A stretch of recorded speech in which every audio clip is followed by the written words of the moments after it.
obviously entering year 2 for you. It's going to be a lot different than year 1, obviously, with COVID, but in terms of your own game, what do you feel has been the biggest jump from year 1 to year 2? I would say the biggest jump from the first year to this year is that the game has kind of slowed down for me. Coming from high school, year 1, I got sped up a lot and rushed because the game was going too quick and I wasn't able to process it. So I would say that, and just my overall strength, like I've gotten a lot stronger around the post to be able to finish and stuff. So what are your expectations for yourself, and what can Sycamore fans expect to see from you this year? I would say they could expect to see a few more minutes this year, just because I think I can be more efficient, especially like in the paint area, and around the 15-foot I've developed my shot a lot better. So I would say just more strength and finishing around the rim and a little bit more outside game. Looking from a team perspective, obviously last year didn't end the way we wanted to, but what are your goals for the team this year?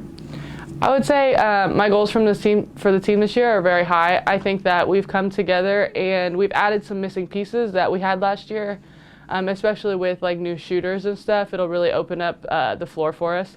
So I would say that we can be extremely successful this year, so I'm looking forward to it. We're under a week away from tip-off, game number 1 at Illinois. What's kind of the mood going into this opening game? I would say we're hungry. Like we're all really excited and just getting down to like the little details and focusing on things like that, the things that we know that we need to do to beat Illinois. We're just making sure that we're doing all those things during practice. How has COVID impacted you or the team in preparing for Illinois or just practices in general? I would say overall we've been pretty normal during practices, just making sure that like when we're not like in game situations that we're standing 6 feet apart and stuff. But overall our energy and our effort and stuff hasn't changed. So practices have been pretty good, but just making sure that like we're all getting in the gym. We have extra time now, so I feel like that's helped us develop.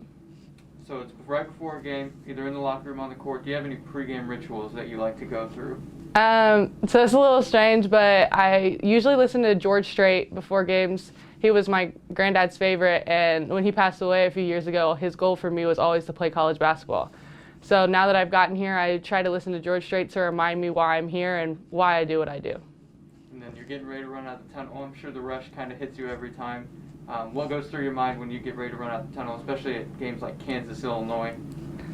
I would say I just try to keep myself calm, because especially like last year I said I used to get sped up a lot. So I just try to stay calm. I try to act like I'm in my high school gym, around like people that I know, people that I love, to be able to keep myself calm and not get too overworked, but also take it all in and know that like this is a great experience that not a lot of people get to have. So I just try to take advantage of it.